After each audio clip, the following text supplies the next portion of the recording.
Shikues të dashur, sot nuk është një intervistë do si do, nuk jemi në studio, sot jemi në një jaht. Jemi në mes të detit, pra pranë jahteve të tjera, dhe do e bëjmë një intervistë bashkë me Silvia Dedja, e cila na ka prit këtu, faleminderit shumë, dhe mirë se të gjetëm. Është kënaqësi shumë e madhe që të jemi këtu.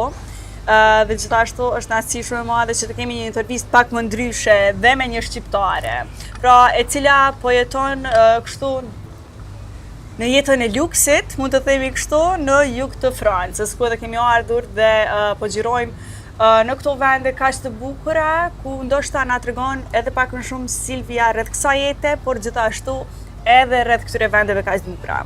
Mirë se erdhe, Ariana, gëzojmë që ndodhesh këtu sot dhe të gëzoni këtë kone bukur dhe barka sot tu. Nesër është një event shumë i madh tu, janë afërsisht 22 barka në prezantim dhe një nga këto dhe barka jonë në San Lorenzo.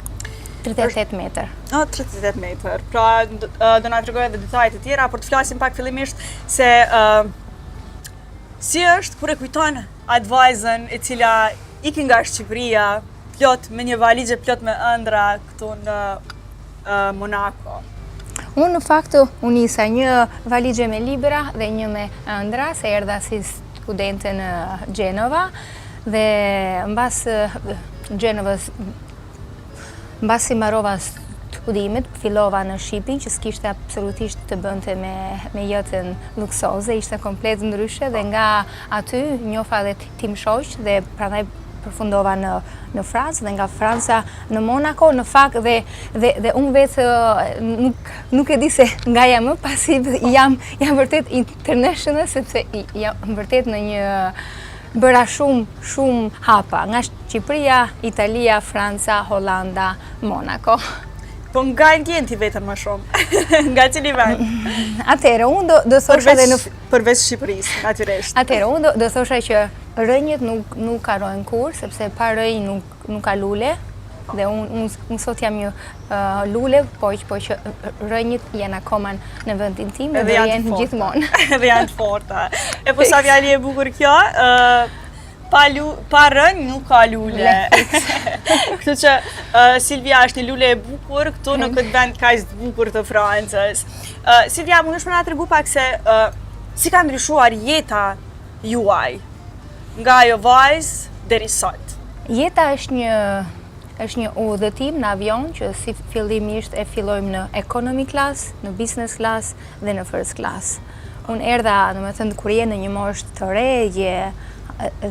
je thjesht një studente që ke ato ambicie dhe ëndra dhe ndoshta mendon gjithmonë ku do shkojmë, ku do jem, dhe ndërkohë që jeta ndryshon dhe unë pasaj kam qenë gjithmonë person ambicioz.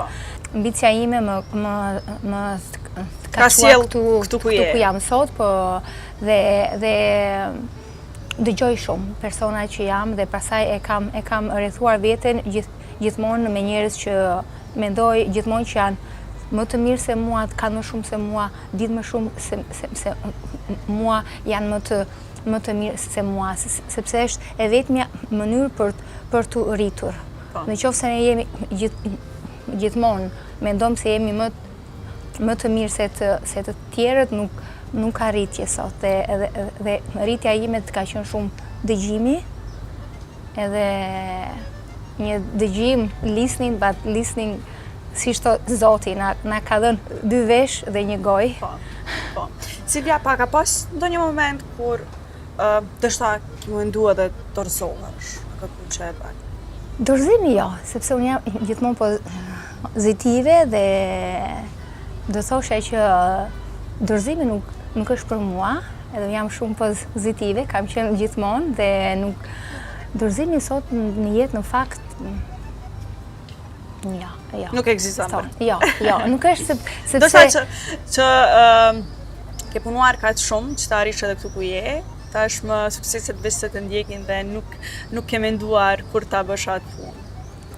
Jo, në fakt kjo punë në fakt do një fleksibilitet, disiplinë dhe një prezencë shumë të fortë dhe pa orare, sidomos gjatë verës kur barkat përdoren dhe personat në bark kanë nevojë shumë gjatë Grand Prix që kaluam javën e shkuar. Unë isha nga ora 6 dhe në orë 1 të natës 2 zgjuar pasi ishin kërkesat nga më të çmendurat, last minute, club, restaurant.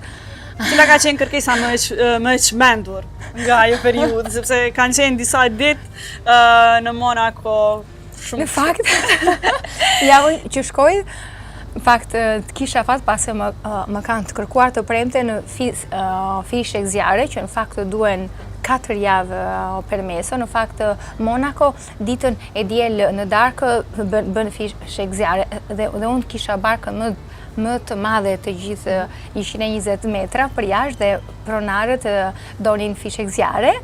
Dhe unë e dija që ishte e pamundur dhe fjala ime të thoshja jo do ishte impossible dhe duke ditur që princi do bënte fishek zjarre për të gjithë, u thashë këto ishte fishek zjarre për ju. Kjo ishte një nga ato që ja pas gëdojnë It was a coincidence, i thonë, ishte vërtet coincident që dhe stewardesa më thodi, Silvia tha, are these your fireworks? Yes, darling, of course. E po e pas ke bërë të pamundurën. Silvia, tash jemi për momentin e Nice, por që puna jote kështu kryesore është në Monaco. A mundesh më na tregu pak rreth këtyre vendeve kaq të bukura që janë këtu përreth dhe ty po besoj që të rastis që të vish shumë shpesh edhe për punë, por edhe si pjesë e jetës tënde që tashmë edhe jeton këtu. Në fakt, të gjitha Monaco është një vilazhe theminese, është vërtet shumë e vogël dhe nga pjesa si përfaqësore, ndërtesat janë shumë afër, por ka një impakt ekonomik që ka të paktën 80% e personave që punojnë në Monaco vinë të gjithë nga qarket përreth Monaco, nga Menton, Cap Martin, Jacques Ferrat, Bëlies-sur-Mer, Nice, janë të gjitha vendet që mbushin në Monaco me punë dhe pa vendet përreth nuk do jetonte, besoj, sepse kemi vërtet nevojë për njerëzit jashtë saj. Atëherë Monaco është dhe një vend që dy bizneset janë më primare, real estate edhe yachting. Këto janë dy më kryesore që do thosha 50-50.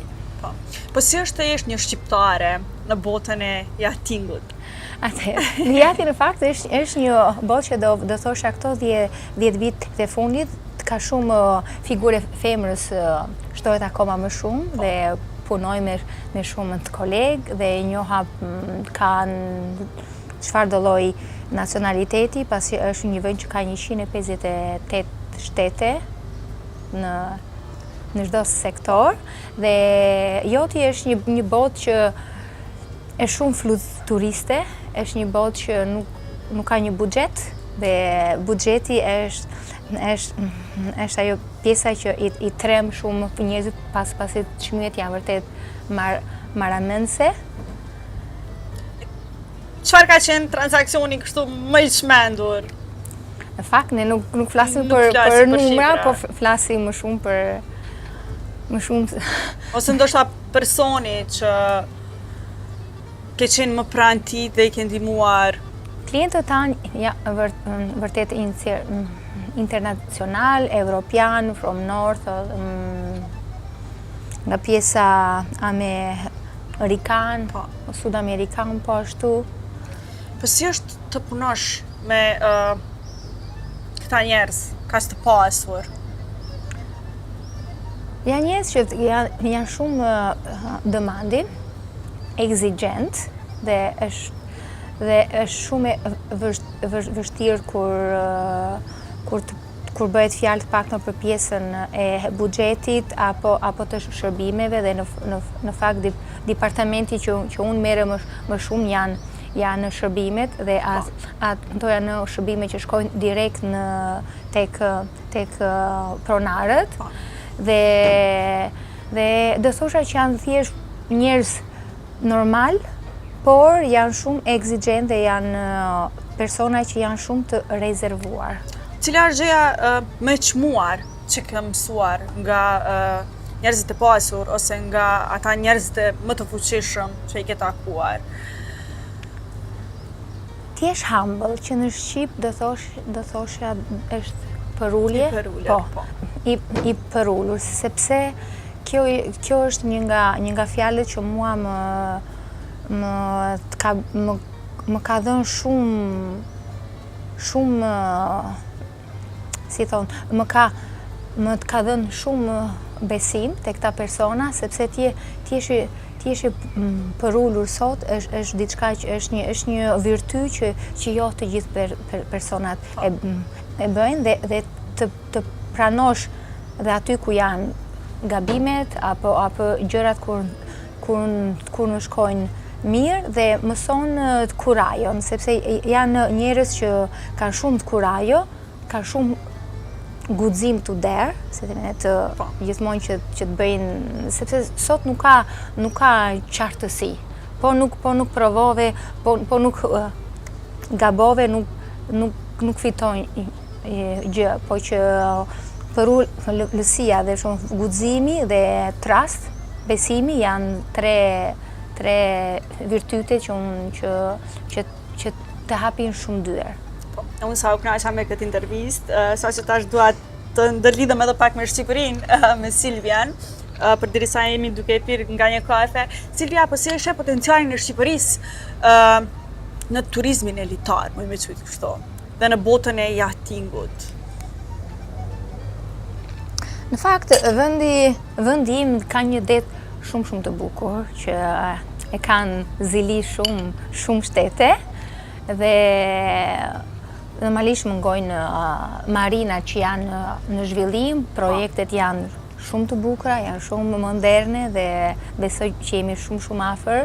Barkat vinë çdo vit e më shumë, të paktën të mijat, gjithmonë vinë dhe për pushime, duke nisur nga pjesë e Sarandës, Vlorës, janë vendet më të gjetur, po, edhe janë, do thosha që ne jemi drejt atij zhvillimi dhe besoj se me 5 vjet deri në 10 do kemi një marinë të paktën më të zhvilluar. Po.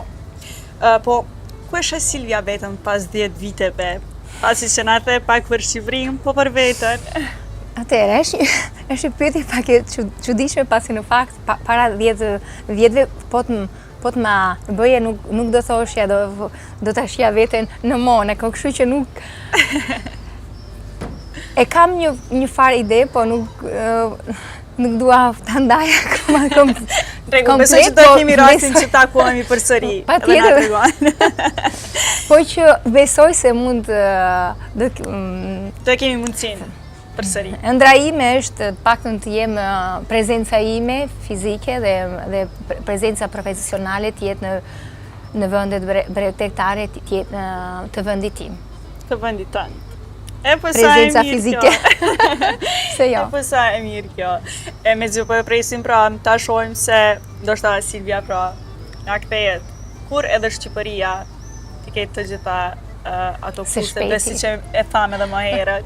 Silvia, po a ke ndonjë këshill për të gjithë të rinjët që ti mund t'ia thuash për t'i ndjekur ëndrat e tyre, siç ke bërë edhe ti?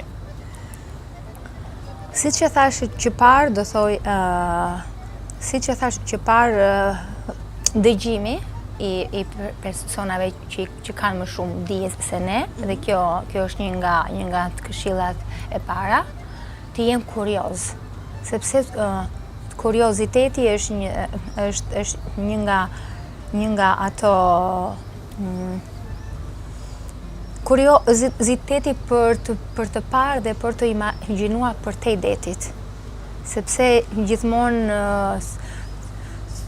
kurioziteti të rinjve bllokohet shumë në atë pjesën social media, në atë pjesën e vogël të ekranit dhe në fakt shikoj që shumë të rinj fokusin e tyre e kanë tek një iPhone, tek ajo skrini iPhone-it, po ndërkohë që ka shumë shka mbrapa. Ka shumë gjëra të bukura dhe në fakt kam qenë me fat që të paktën kur unë fillova këtë lloj profesioni nuk i kishim mundësitë e sotme, nuk kur futeshim në jate as nuk bënim foto, video, në fakt shumë pak kam në fillimet e karrierës time, sepse gjithçka ngelesh aty, shikohesh, provohesh, I touch it, I see it, I feel it.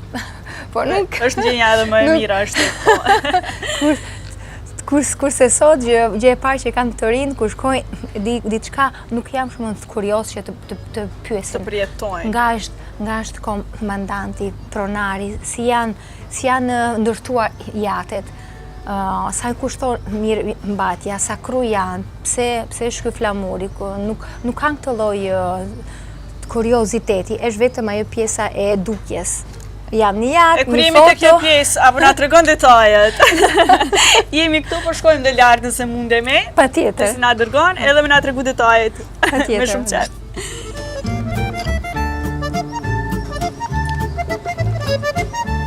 Silvia, këtu qenë ka edhe ma mirë. Është Sandek,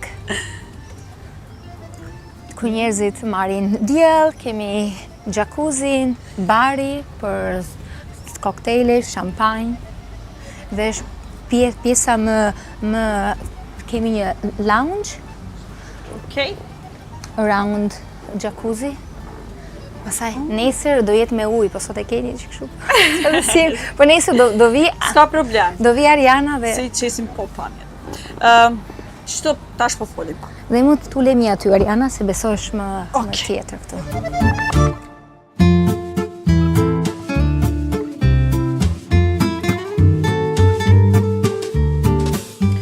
Silvia, po na trego pak më detajisht, çfarë nuk duhet të mungoj asnjëherë kështu në jaht. Na trego pak detaje për gjithë shikuesit e emisionit. Gjithçka mund të mungoj, por shampanja jo. Shampanja jo asnjëherë. E mirë kjo. Është një nga ato që heq të komplet stresin, pasi jatet janë një mënyrë jetesi, janë një vilë lundruese dhe është pjesa që njerëzit vinë për pushime, kështu që nëse mungon një lamp apo një pirun apo një lug, nuk e vëre njëri apo një lule më pak, por shampanja ndihet. Po na trego pak për këtë. Kjo është një San Lorenzo, 38 metra, 7 të kru dhe mban brenda 10 deri në 12 persona. Është në përshitje, 12 milion. Okej. Për të gjithë ju të interesuar, që dëshironi të vini pra këtë jatë super luksoz, atëherë mund të kontaktoni Silvian, ose edhe mu. Unë kontaktoj me Silvian. Është një brak që jepet dhe me qera. Këtë vit kemi bërë një skonto shumë